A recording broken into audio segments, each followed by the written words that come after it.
구독과 좋아요 많이 눌러주세요. 방장에게 큰 힘이 됩니다. 안녕하세요, 홀릭입니다.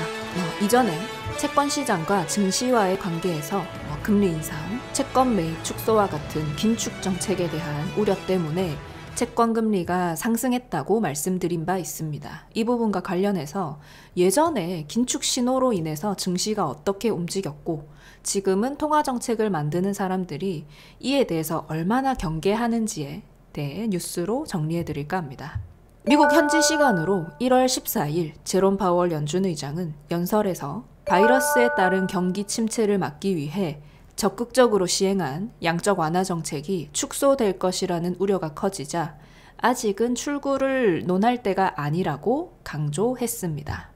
전날에 크리스틴 라가르드 유럽중앙은행 총재가 너무 이르게 양적 완화 축소 가능성을 내비쳐서는 안 된다라고 발언한 것과 같은 맥락입니다.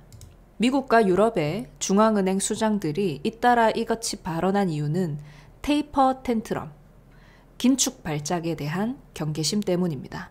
최근 유동성 공급에 따른 물가 급등 우려가 커지자 곳곳에서 이르면 연내에 양적 완화를 축소할 가능성이 제기됐습니다. 양적 완화 정책과 물가 그리고 테이퍼 텐트럼의 연결성을 알려면 테이퍼링의 의미를 먼저 알아야 합니다. 테이퍼링은 금융시장이나 중앙은행이 양적 완화 정책을 점진적으로 축소해 나간다는 의미로 쓰이고 있습니다. 원래는 마라톤이나 수영 등 지구력이 필요한 운동선수가 시합을 앞두고 훈련량을 줄인다는 의미로 사용되는 스포츠 용어였는데 2013년 5월 벤 버냉키 당시 연준 의장이 의회 증언에서 이 단어를 양적 완화 축소의 의미로 사용하면서 금융시장에서도 쓰이기 시작했습니다. 테이퍼 텐트럼은 긴축 발작은 이러한 테이퍼링이 시장에 충격이 되어서 투자자들이 갑작스럽게 자금을 회수하고 신흥국 통화 가치나 증시가 급락하는 것을 의미합니다. 중앙은행이 경기 침체를 막기 위해서 시중의 유동성을 풀고 난 이후 물가가 급등하게 되면 이 물가를 낮추기 위해 기준금리를 인상하고 채권 매입 규모를 축소하는 등으로 다시 유동성을 거둬들이게 됩니다. 이 과정에서 상승세를 보였던 시장이 하락세로 돌아설 것이라고 우려한 투자자들이 위험 회피 그리고 안전자산 선호 심리가 강화돼서 리스크가 높은 신흥국에서 자금을 급격하게 뺍니다. 여기서 발생한 충격이 증시 하락을 테이퍼 텐트럼이라고 합니다.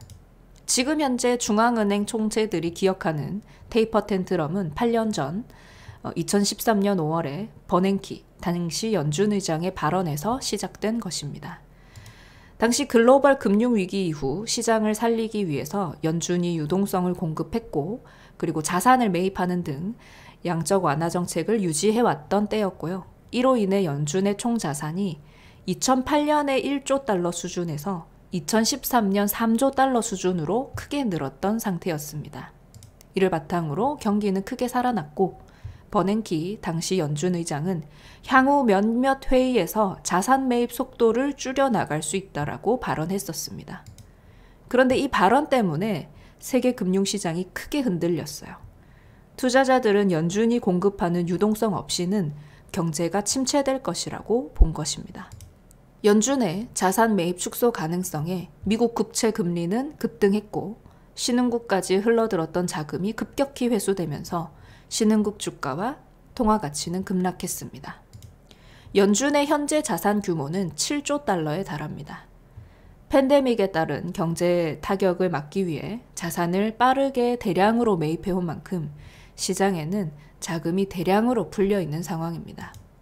하지만 세계 경제에 대한 불확실성이 높은 상황에서 갑작스럽게 양적 완화 축소 메시지가 나올 경우에 2013년보다 더 큰 충격이 올 수 있기 때문에 파월 의장과 라가르드 총재가 위와 같은 발언을 한 것 같습니다. 파월 의장은 양적 완화 정책을 축소할 때가 되면 온 세상이 알게끔 할 것이고 자산 매입의 점진적 축소 시작을 고려하기 한참 전에 대중들과 매우 분명하게 소통할 것이라고 강조했습니다. 여기서 출구라고 하는 것은 지금 현재 자산 매입 등 양적 완화에 대한 출구를 말합니다. 통화 완화 정책을 끝내고 긴축을 시작하게 되는 거죠.